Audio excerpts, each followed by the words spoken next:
I'm Chris Stirewalt, and it's time for Power Play. Hi, Internet. How you been? Okay, so here's the thing. The Republican Party is trying to sort itself out, and it got a lot of sorting to do, let me tell you. But along the way, you start to see some paths to victory. Some paths to victory for people who, yes, it's the people who are in the front of the polls you care about. You want to see what the horse race polls say, but you also want to know about the structure and who's got the path. And somebody who this week made his path a little clearer was Edward Rafael Cruz, the junior senator from the state of Texas, who had a pretty studly fundraising report and also shot up in the new Fox News poll that was out this week and put him pretty clearly in the middle tier of a race that has 3 to 27 tiers, depending on who you ask. I'll tell you who we'll ask. We'll ask Richard Fowler. He is a syndicated radio host. He is a man of the left, a patriotic, fair-minded American. Also patriotic and fair-minded is Lauren Claffey. She traded power and influence on Capitol Hill for riches beyond imagine. She is a former senior staffer on the Hill who is now a Republican strategist, gun for hire. Welcome. All right, so here's a question. Lauren, I'll start with you. Ted Cruz is not number one, but he's up there now. He's at 10% of the vote, which in a field this divided is not nothing. His favorables are up and his fundraising is up. We at the Fox News First and here at Power Play, we've talked a lot about being bullish on Ted Cruz. Is that paying off? Yeah, I completely agree. I think he's going to be a force to reckon with all the way until the end. He has run a quiet campaign thus far, but he's very consistent on messaging. He's got a great strategy moving through the South. Not a lot of people are taking into account that this primary season, the southern states are now up front, and that means that delegates can be allocated, and it's going to make a huge difference in the primary this year. You can't just focus on Nevada and South Carolina and New Hampshire the way that people have in the past, and he's the only one seizing on that. But I could see Ted Cruz winning Iowa. That's not a crazy cake, right? Is it? No, it's not crazy at all. I think Ted Cruz reminds me of John Kerry in 2004. Nobody was talking about John Kerry at the beginning of it. Everybody was talking about Howard Dean, then it was John Edwards. It was different flavors of the month. At the same time that was happening, John Kerry was on the ground, building a really solid ground game, working on turning out his voters slowly but surely, and it worked out in his favor. And I think we're seeing the same from the junior senator from Texas today, right? He's really figured out a way to sort of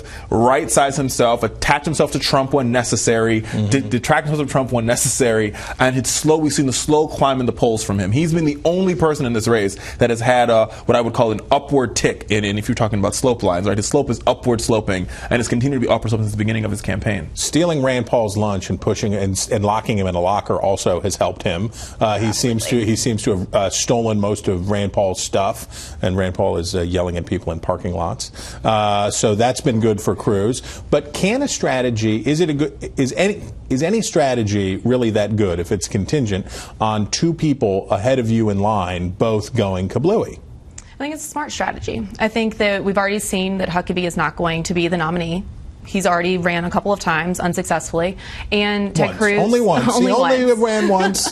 Feels like a million times. Oh man, sorry, Mike Huckabee.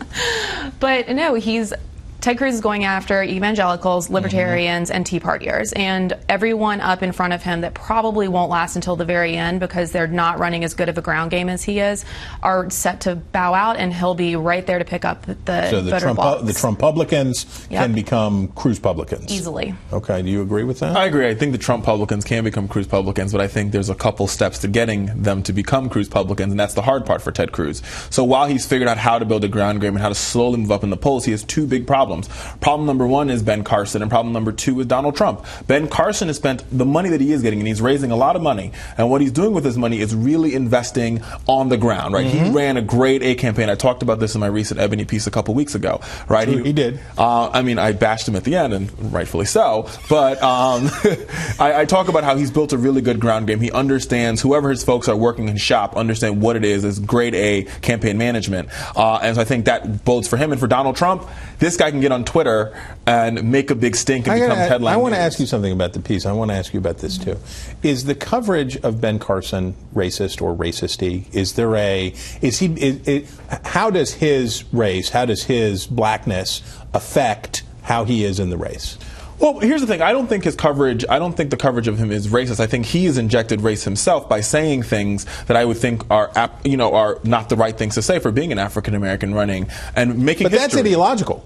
Isn't that ideological? No, not at all. I think I don't think it's ideological at all. I think it's just common sense, right? When you make a joke about police officers and not being shot by the cops, right? When we live in such a hyper polarized world about police in the Black African American community, Lauren will back me up on this, my fellow person of Power, which is Ben Carson creates special challenges on the left, and he creates special challenges for reporters because he's a black conservative. That is because it's rare.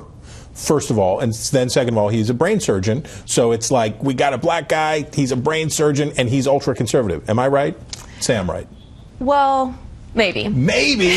Dang, nabbit. Well, first I'll point out that I don't think that, I think on the national scale we're not used to seeing black Republicans. Right. But there are a lot of conservative African Americans out there, especially on the state level. Claffey's trying to agree with me, but she's trying to be politic. No, but I do think, too, that just the way that we see Carly Fiorina have to represent women well, I do think that Carson has the responsibility to represent conservative African Americans. I have long ago given up on trying to do that. I have long ago given up trying to do that for Appalachian Americans. Guys, we thank you for making time for us today. We hope you come back and see us. And you, gosh darn it, Internet, we hope you come back and see us real soon. Have a great day and come back for more Power Play real soon.